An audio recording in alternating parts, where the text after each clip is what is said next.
Oh, fuck yeah, I'm starting to record this at 4:20. Yeah!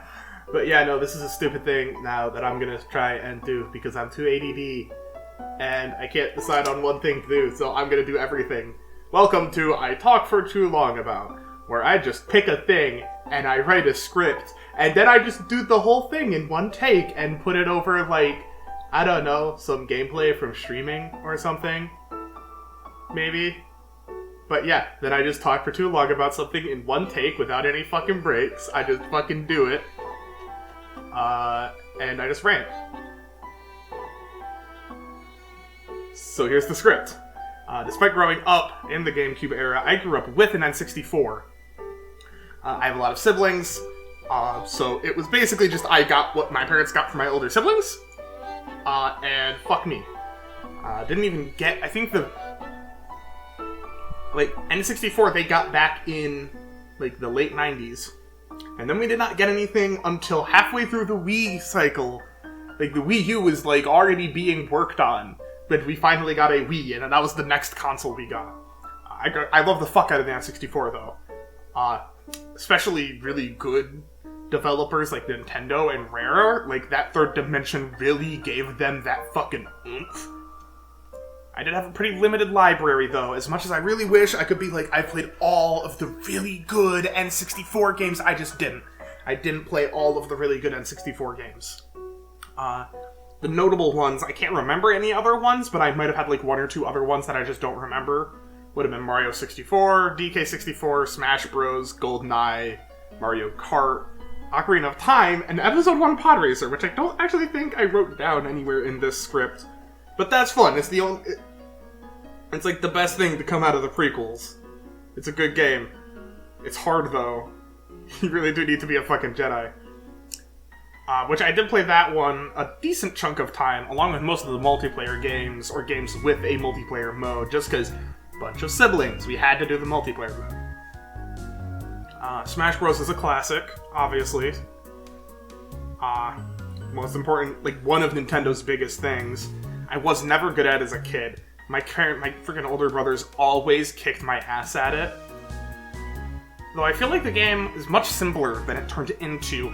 Talking about Melee is its own nightmare, but I feel like, especially outside of I think there's a competitive scene for Smash 64.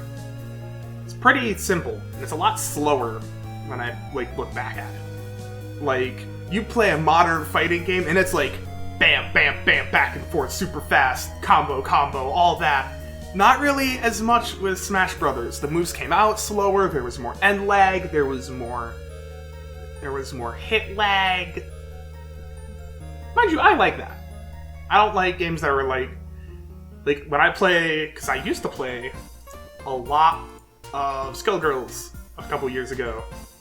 And then I tried to do online. And then I would just get infinite comboed to death. Which is not fun. But yeah, Smash Brothers, I played Samus. That's what I played a little bit of... I've never had a main, ever, but in Smash Bros, I mostly played Samus. My older brother's played Fox. He's always been a top tier. It's just always Fox. Older sister would sometimes play either Kirby or Link, but whenever my older sister wanted to play, we'd often pull out Mario Kart because she preferred that. It's the only game I also remember my dad ever playing with us. Looking back, I'm not sure if he intentionally lost, so that, he didn't kick our asses entirely, or if he just actually sucked, because he's an old school gamer. He's 60-ish now, he's fucking old school. It used to be a date back when him and my mom had just gotten married to just get a fuck ton of quarters and spend hours at the arcade. Thing is, he would miss an item box in Mario and then stop, back up for an item, and then keep going, and there's no way my dad was stupid enough to actually think that was the good move. So, fuck, he had to have been intentionally doing stupid things to, let us win, right? Coffee, I'm gonna need to get more. That said, DK64 and Mario 64 are probably a couple of the biggest.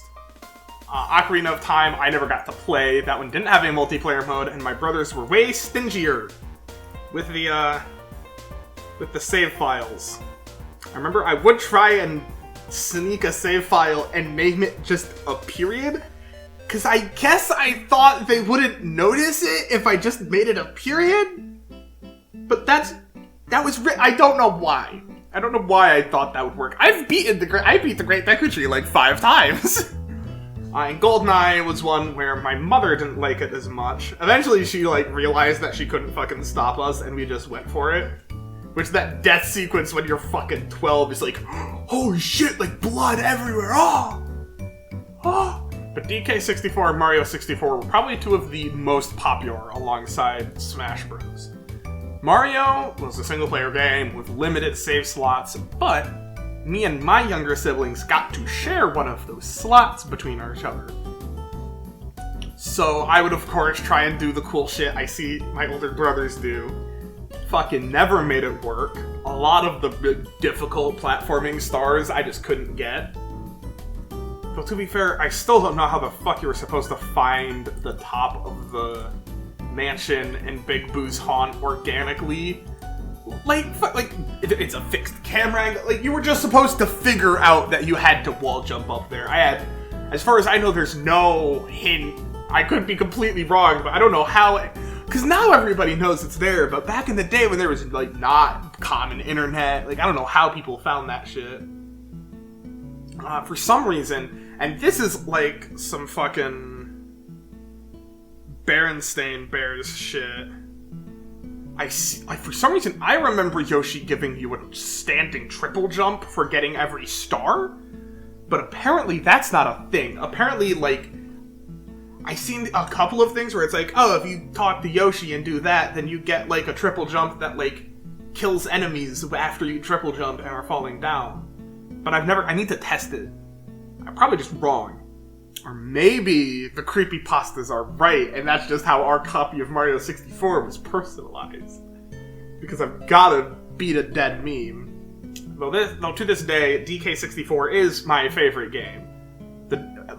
Even if I had to play the multiplayer a lot, the multiplayer was fun enough.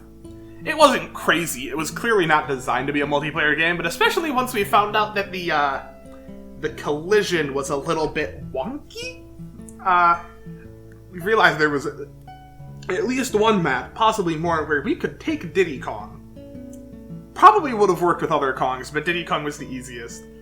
Go into a corner and just jump into a wall repeatedly underneath the set of stairs, and we could clip out the map. And from there, you could just throw grenades and, like, shoot out of the wall. And it would be a nightmare trying to figure out where you could go, because you could get to most of the map from out of bounds as long as you were careful. So that made that just really fun. There was, like, unlocking Crusha as it was just good. But yeah, the single player is obviously where it's at.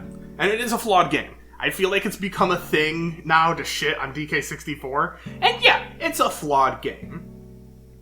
Fuck Beaver Bother. Some of the things are just a little bit funky, but overall, I feel like those are way, way understated compared to how amazing and creative the game was. And I think the biggest complaint that people have are people, and this is gonna sound like the most bullshit argument ever, and I am going to defend it, but I feel like a lot of people complaining about the biggest part of the game is them not playing the game the way that it was, like, designed to be played. Hear me out. I'm not just an asshole who's like, well, you're just obviously playing the game wrong. But you are, so I am an asshole, and you should listen to me anyway. Anyway, the biggest complaint I hear is about the fact that collectibles are segmented out between the Kongs, and having to find the Kong barrel to change. But I feel like that's an inherent misinterpretation of how the game was designed. Which, just to quickly address the Kong barrel part, it's not... There are Kong barrels everywhere, and they very carefully make sure to put Kong barrels near any place where you would want to switch.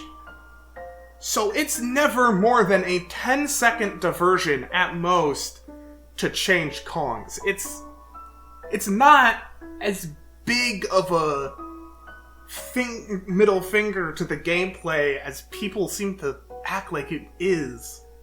It's not that bad. There are Kong barrels everywhere. But for the division of the Kongs, yes, you will walk into a level as Lanky Kong and see a line of Tiny Kong bananas. That said, I feel like if you go through trying to carefully fine-tooth with a comb every part of these pretty fucking big levels, then of course it's going to be a nightmare, because you're trying to go through carefully picking through every part of the level. Like, God, no shit. These levels are massive and packed to the brim with collectibles and secrets, to the point where a few years ago, the max percent run of DK64 had a fucking train spike shoved up its ass because somebody discovered another rainbow coin in one of the levels that nobody else had found or collected in this level. So it just completely invalidated all of those runs, and it was immediately a fucking swarm to get. Which some people found frustrating, because it's like, oh, cool, so now my run is invalid, which is understandable. And some people were like, oh, fuck, this is cool, like, now it's a whole new race again, all over again. It's like a fresh hit.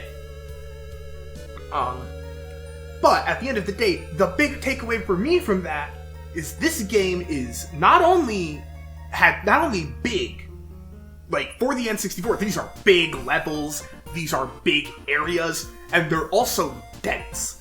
There are collectibles and secrets everywhere. Okay, recentering. It's not really made to be run over with a fine-tooth comb. You go in the level as DK. You fuck around as DK for an hour, collecting bananas, unlocking areas, going around, making mental notes of stuff. Eventually you, like, find a Kong barrel, and you just go, okay, and then you switch. You go back to pick up the things you're like, oh, well, I remember this over here. Instead of fine-toothing it, it's a big area that you get to explore 5 times over with different abilities, different collectibles that you can get, etc. So, like, you're not going in again, if you try and go through with a fine-tooth comb, collecting every single thing in a small portion of the level before you move on, of course it's gonna suck. Because you're not really playing it in a way where it's intended to go through with you carefully poking through everything.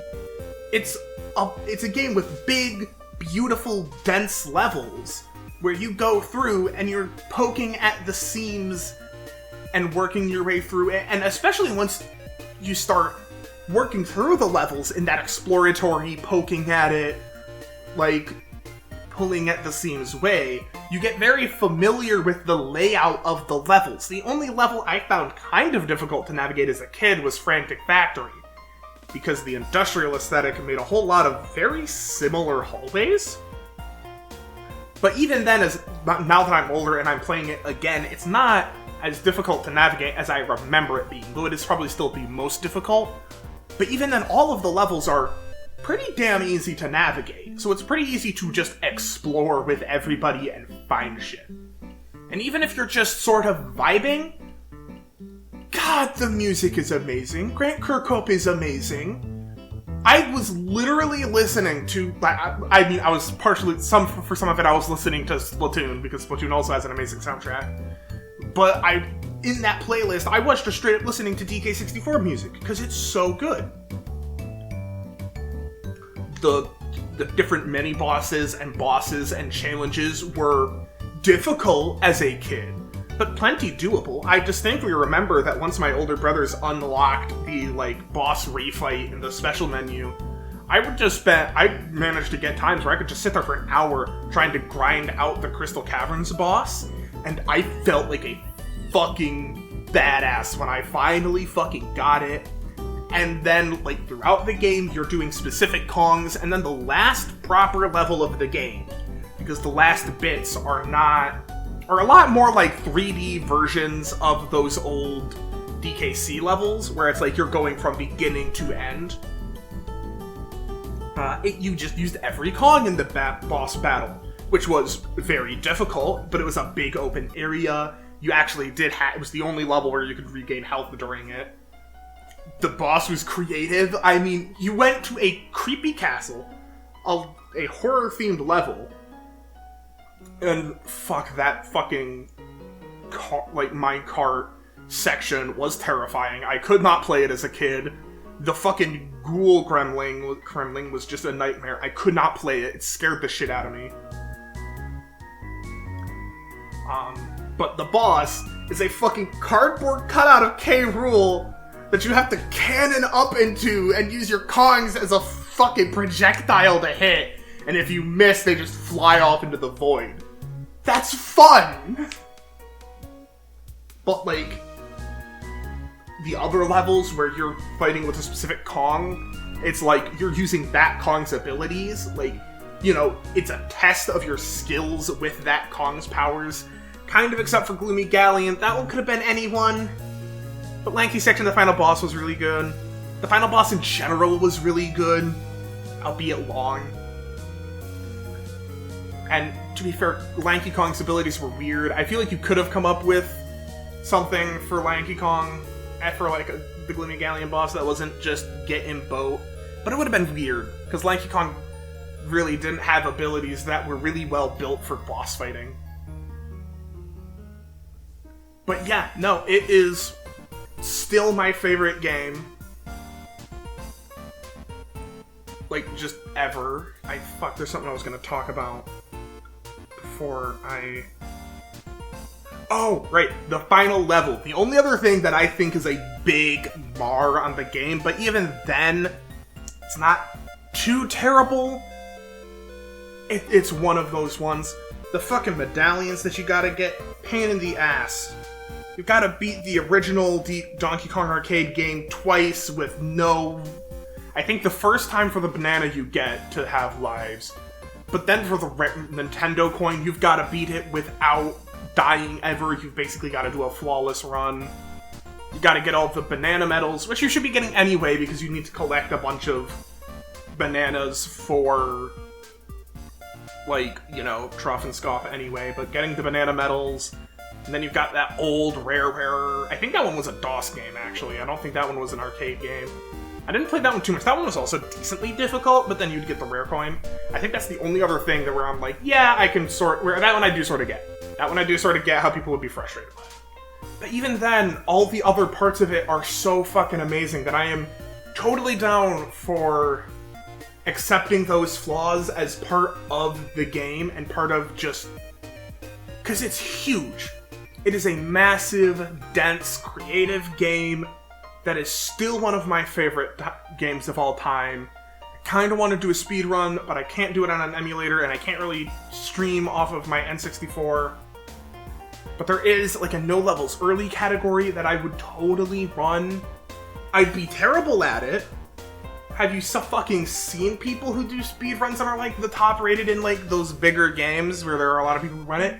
They're fucking insane. They're doing frame-perfect glitches like nothing is which I'm sure they have to try that section, like, 80 times to get it right, but still. Like, maybe I'm just a nostalgia-ridden asshole. But I feel like outside of some indie games, or a lot of indie games in general tend to have a lot of that good creative design. But so much of the part of gaming now just isn't as creative as that was.